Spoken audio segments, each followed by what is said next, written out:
Telugu YouTube ఛానల్లో మీ వ్యాపార ప్రకటనల కోసం 9154949554కి కాల్ చేయండి. నమస్తే. 2024 ఆంధ్రప్రదేశ్ అసెంబ్లీ ఎన్నికల్లో అధికార వైసీపీ కేవలం 11 స్థానాలకే పరిమితమైంది. ముఖ్యంగా 11 స్థానాలు ఎక్కడి నుంచి గెలిచారు, ఏ నియోజకవర్గాలు, అలాగే వారి యొక్క నియోజకవర్గాల యొక్క మెజారిటీ ఎంత అనేది ఒకసారి మనం ఇప్పుడు చూసుకున్నట్లయితే దాదాపుగా రాష్ట్ర వ్యాప్తంగా కూడాను గతంలో 151 స్థానాలు గెలిచిన అధికార వైసీపీ ఇప్పుడు ప్రస్తుతానికైతే కేవలం 11 స్థానాలకే పరిమితమైంది. 11 స్థానాల్లో ముఖ్యంగా మొదటగా మనం చూసుకున్నట్లయితే పులివెందుల నుండి స్టార్ట్ చేస్తే వైఎస్ జగన్మోహన్ రెడ్డికి దాదాపుగా వచ్చిన మొత్తం పోలైన ఓట్లు 1,16,000 ఓట్లు పోలైతే దాదాపుగా మెజారిటీ మాత్రం ఆయనకు 61,000 మెజారిటీ వచ్చిందనమాట. ఇక్కడ టీడీపీ అభ్యర్థిగా ఉన్న బీటెక్ రవికి దాదాపుగా 54,000 ఓట్లు ఇక్కడ ఆయనకు కూడా పోలైనవి. సో దాదాపుగా గతంలో చూసుకున్నట్లయితే 2019లో చూసుకున్నట్లయితే జగన్మోహన్ రెడ్డికి 90,000 పైచిలకు మెజారిటీ వచ్చింది. సో ఇప్పుడు ప్రస్తుతానికైతే ఆ మెజారిటీ కూడా తగ్గినట్లు చాలా క్లియర్గా తెలుస్తుంది. దాదాపుగా 34,000 మెజారిటీ తగ్గినట్లు కూడా తెలుస్తుంది. ఇక పొంగనూరు చూసుకున్నట్లయితే అంటే ఇక ఉన్న 11 మందిలో కొంతమేర ఎస్టాబ్లిష్డ్ పెద్ద తలకాయలని చెప్పుకోవడానికి ఒకటి జగన్మోహన్ రెడ్డి, 2 పెద్దిరెడ్డి రామచంద్రారెడ్డి. ఇక పొంగనూరు నుంచి ప్రాతినిధ్యం వహించిన పెద్దిరెడ్డి రామచంద్రారెడ్డికి దాదాపుగా 1,07,000 ఓట్లు వచ్చినాయి. ఇక్కడ మెజారిటీ కేవలం 695 ఓట్లు మాత్రమే మెజారిటీ రావడం కూడా జరిగింది. ఇక్కడ టీడీపీకి దాదాపుగా 94,600 ఓట్లు, అంటే ఆల్మోస్ట్ చాలా క్లోజ్ కాల్ కూడా, ఇది కూడా క్లోజ్ కాల్ అనుకోవచ్చు. ఇక్కడ పోటీ చేసిన రామచంద్ర యాదవ్ బీసీవైఎం పార్టీ ఏదైతే ఉందో రామచంద్ర యాదవ్కి ఇక్కడ కేవలం 4,000 ఓట్లు మాత్రమే పరిమితమైనవి. సో ప్రస్తుతానికి ఇక మనం అక్కడి నుంచి తంబళ్ళపల్లి చూసుకున్నట్లయితే పెద్దిరెడ్డి ద్వారకానాథ్ రెడ్డి అక్కడి నుంచి వైసీపీ అభ్యర్థిగా బరిలో ఉన్నారు. ఆయనకి మొత్తం పోలైన ఓట్లు మనం ఒకసారి చూసుకున్నట్లయితే 94,136 ఓట్లు పోలైనవి. ఇక్కడ మెజారిటీ అయితే కేవలం 10,000 మాత్రమే వచ్చింది ద్వారకానాథ్ రెడ్డికి ఇక్కడి నుంచి. టీడీపీ అభ్యర్థిగా ఉన్న జయచంద్రారెడ్డికి మాత్రం 84,000 ఓట్లు అయితే పోలైనట్లు మనకి చాలా క్లియర్గా తెలుస్తుంది. ఇక్కడ గతంతో పోల్చుకున్నట్టు ఇక్కడ కూడా మెజారిటీ చాలా తక్కువ అని చెప్పుకోవచ్చు. ఇక రాజంపేట నియోజకవర్గం మనం ఒకసారి చూసుకున్నట్లయితే ఆకేపాటి అమర్నాథ్ రెడ్డికి దాదాపుగా 92,000 ఓట్లు అయితే వచ్చినట్లు చాలా క్లియర్గా తెలుస్తుంది. ఇక్కడ మెజారిటీ అయితే కేవలం 7,000 మాత్రమే వచ్చాయి. ఇక్కడ నుంచి టీడీపీ అభ్యర్థిగా బరిలో ఉన్న బాలసుబ్రహ్మణ్యానికి మాత్రం టీడీపీ అభ్యర్థి 85,000 ఓట్లు వచ్చినాయి ఆయనకి బాలసుబ్రహ్మణ్యానికి.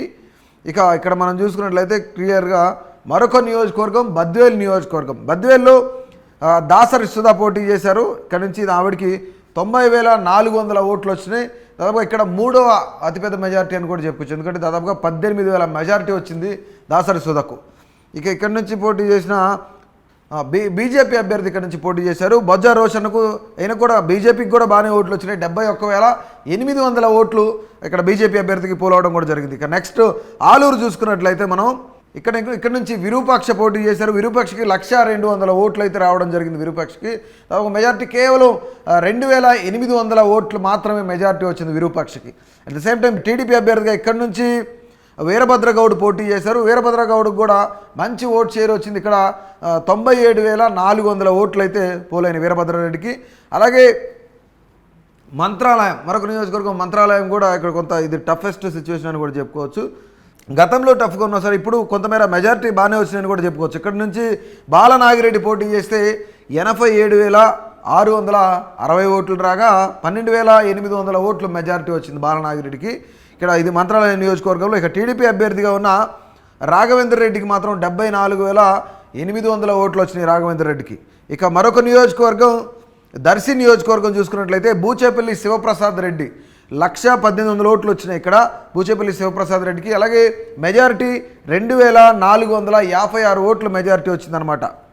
బూచేపల్లి శివప్రసాద్ రెడ్డికి 2019తో పోల్చుకుంటే ఇప్పుడు మెజారిటీ అనేది చాలా క్లియర్గా తగ్గినట్లు తెలుస్తుంది. కేవలం 2,456 ఓట్లు మాత్రమే మెజారిటీ వచ్చింది.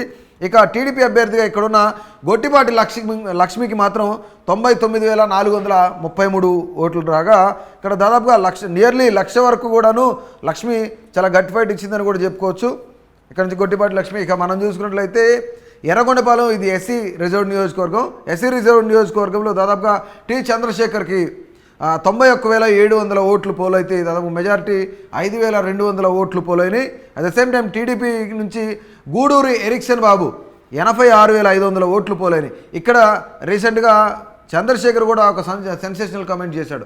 సో కూటమి గెలవడంపై అనేక అనుమానాలు ఉన్నాయి. కానీ ఇంత పెద్ద మెజారిటీ రావడం అనేది, ఇంత పెద్ద మెజారిటీ ఆఫ్ స్థానాలు రావడం అనేది కూడా మాకు అనుమానంగా ఉందని చెప్పేసి ఆయన నిన్న జగన్మోహన్ రెడ్డిని కలిసినప్పుడు కొద్దిగా గౌరవప్రదంగా మర్యాదపూర్వకంగా కలిసినప్పుడు ఆయన కొన్ని మీడియాతో కొన్ని సెన్సేషనల్ కామెంట్స్ చేశారు. ఈ కామెంట్స్ అన్నీ కూడాను ప్రస్తుతానికి రాష్ట్ర వ్యాప్తంగా కూడా వైరల్ అవుతున్నాయి. అంటే ఇప్పుడు కూటమి గెలుపుపై కొంతమేర అనుమానాలు వ్యక్తం చేసిన పరిస్థితి అయితే నెలకొంది.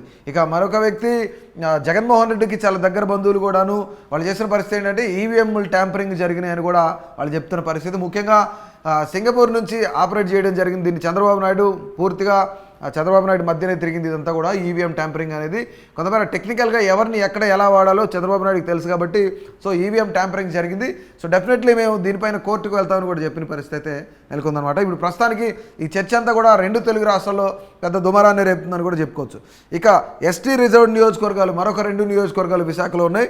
అది పాడేరు చూసుకుంటున్నట్లయితే మత్స్యరాజు విశ్వేశ్వరరాజు ఇక్కడ నుంచి గెలిచారు. ఆయనకి 68,000 ఓట్లు పోలేని, దాదాపుగా మెజారిటీ 19,000 వచ్చినాయి. ఇక గిడ్డి ఈశ్వరి ఇక్కడ నుంచి టీడీపీ అభ్యర్థిగా బరిలో ఉంటే దాదాపుగా 48,800 ఓట్లు ఈశ్వరికి కూడా పోలేనట్లు తెలుస్తుంది.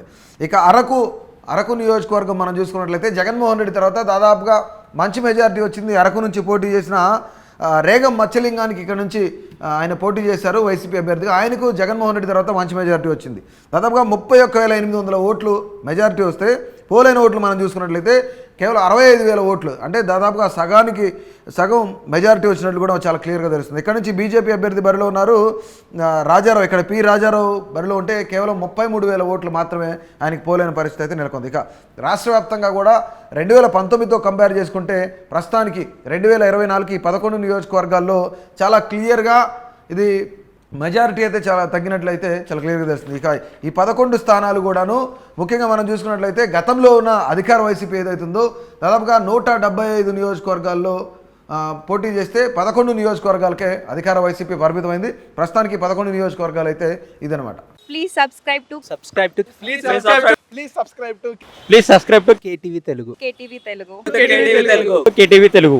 KTV Telugu. KTV Telugu channel.